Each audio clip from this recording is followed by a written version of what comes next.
I've been arrested for smoking weed like 10 times in New York. I smoked weed since I was like 17, and it was illegal. And all these like formative years spending my life being afraid that a cop was going to come and arrest me. And I've been arrested for smoking weed like 10 times in New York City. Wow. Because I'm an idiot, and I just, right. And it's just a game of numbers. We would roll a blunt in the park, you smoke it, and every time for some reason, the cop would always take me. All my friends, they'd go, you know what, we got to take one of you. And it was always, and I'm the only brown kid in the group, so every single time they were like, we're going to take you. And then they take you to central bookings for a day. And they would literally say, I have to take one of you? Yeah. Oh, my God. Yeah. And none of your friends say, hey, you got Lewis the last 3 times. So Not get in once. Dave Smith, I've been arrested.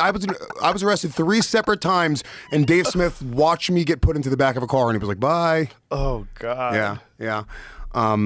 But yeah, and then I remember I went to Amsterdam when I was 22, and it was the first time I ever smoked legal weed, and I was like, this is great. This is the way it should be. It was nuts. I was just like smoking in the street. I was talking to a cop. I was on mushrooms. I was like, this is so peaceful and nice. And then I came back, and I remember I was in a stairwell smoking a blunt like the day I got back, and I was like, this is fucking a wild thing. And then here we are years later in New York City. It's legal. There's literally you could buy weed in just delis on every corner in New York City now. It's crazy. Yeah. I smoke all day, every day, right? So if I stop smoking for like a week, it's like I'm seeing the world differently. Your brain gets to clear out a little bit. Yeah, and it's just a different perspective. It's kind of good to do that. And then the other thing, now that I'm getting older, I'm 41 now, I still don't, I could probably research this. Does weed just not cause cancer? Does it not? Like, nobody's talking about weed giving them fucking cancer. I smoke a lot of fucking weed, and I'm just in my head about it. I'm like, dude, I'm going to get lung cancer because I've been smoking blunts and weed for so long. It doesn't seem to. And I don't know why it wouldn't if cigarettes do.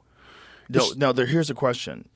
Is there a difference between those natural cigarettes that people enjoy, like those American Spirits, and like Marlboros? Dude, I don't think they're natural. That's good branding, because they even have Joe Rogan going, dude, those natural they're not, it's the same shit. But that's the name of them, isn't it? It's just American Spirit, dude. I think it's just some, we assume they're natural because American Indians make them, I think. Is there a bunch of shit in there? Our research shows the majority of natural American Spirit smokers incorrectly believe their cigarettes are safer than other cigarettes. The truth out there, they're just as dangerous as any other cigarette. Yeah, dude. I always thought it's a cigarette. Like light cigarettes were safer, and they're not at all.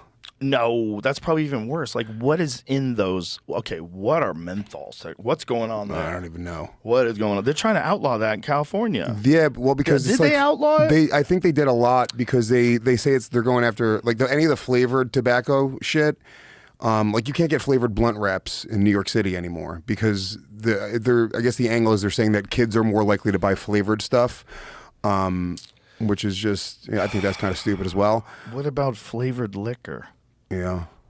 Well, you're not taking away anyone's liquor anymore. How come you can still have flavored liquor then? Yeah. What are you talking about? Like there's syrupy liquor. Yeah. Yeah, all the smoking laws are kind of good too in a weird way though. Or because I smoked cigarettes in New York when they started. They were just like, we're going to just charge you a fucking crazy amount for cigarettes. It went from like $3 a pack of cigarettes to like $15 a pack in like a year. And they just priced a lot of people out. I was just too broke to fucking spend $15 per pack of cigarettes. It was crazy. It was like 75 cents per cigarette as like a broke young kid in New York City. It's just what's going to happen. So they made it the age 21, and then they started charging a fucking arm and a leg for it, and just kids just couldn't afford them anymore. So I think a lot less kids are smoking today because of all that shit. But yeah, I mean, when I moved to New York City, you could still smoke inside of bars. And then they changed that like a year later. And I remember being like, no, this is crazy. Who cares about the employee's health? I don't give a fuck, dude. People did get upset that they couldn't smoke indoors. Yeah. I remember when you go to comedy clubs, they were filled with smoke. Every table had an ashtray. Yeah. They were filled with smoke.